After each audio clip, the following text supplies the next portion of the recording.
So inspiration was really, it came out of the pandemic. We decided on doing a call for entries in the winter of like December of 2020. So basically almost a year into the pandemic, when galleries were closed, museums were closed, when we couldn't see each other, we couldn't teach in person, we couldn't travel. And we had just a longing to be able to see art in person again.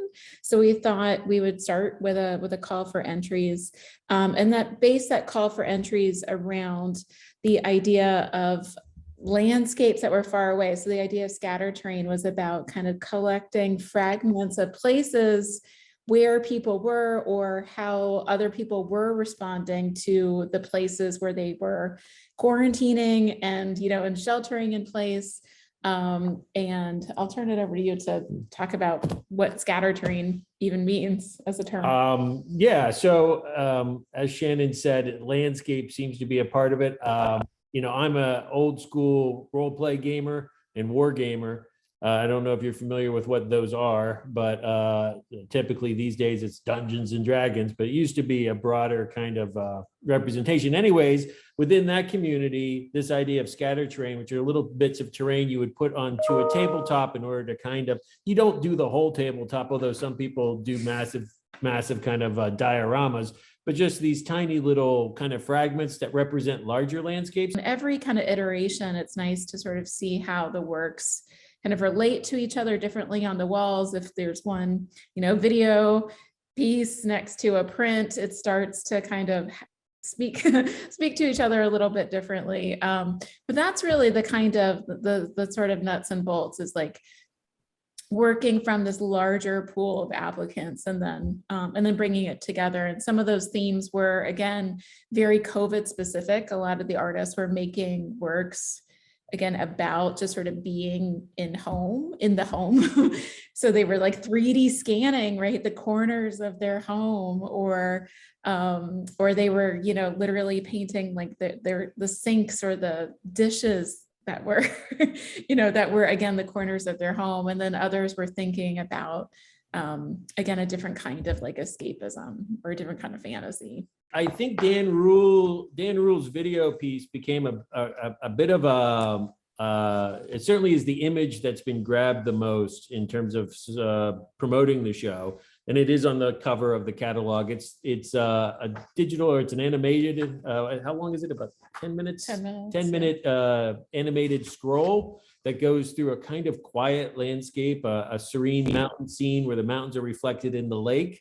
But every so often you get these other fragments of landscape that are basically pulled from the old He-Man cartoons and that whole universe. It is fun to see those come through. So it's both this familiar and disrupted landscape that is just hypnotic, really, to watch the whole scroll the whole way through. Jason Ferguson, who's out of Michigan, really sort of took a lot of photographs of his home, and he was able to weave them. He does all sorts of 3D printing. He's a sculptor at Eastern Michigan, and he was able to use programs to knit together all these photographs and then 3D print these fragments of his house. So yeah, part of his basement, his laundry room, a stack of unfolded clothes on a couch, and then he 3D prints them kind of tiny.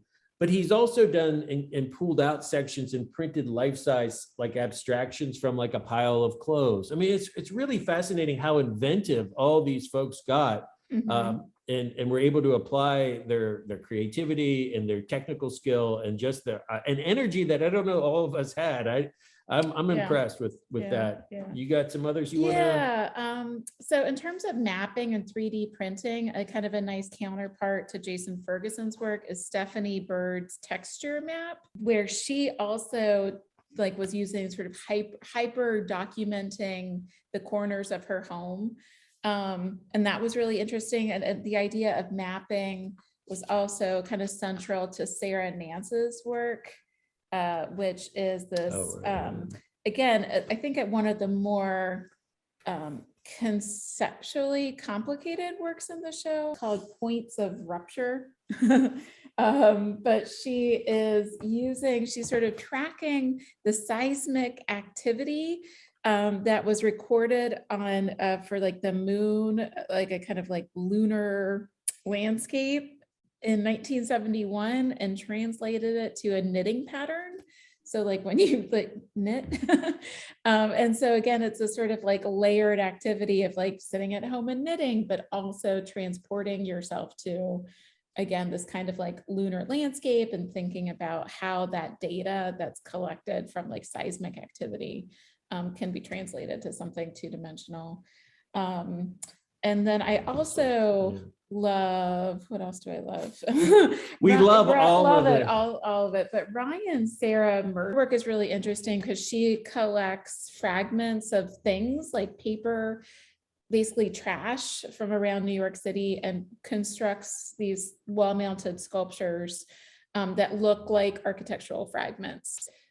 So she's like literally taking this sort of scattered stuff from her terrain, from her, from her own landscape, and creating new kinds of landscapes and cityscapes from that. That's clever.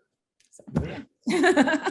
But anyways, everyone has been wonderful. It's really hard to pick. I mean, and that's not true for every show, I promise you, but it's less like this group came together, and this work has these reciprocal kind of energies that just each one makes the other better, to be honest. Yeah, it's pretty remarkable. You don't always see that. I just think too that that it's a pretty, for us, it was a pretty ambitious exhibition.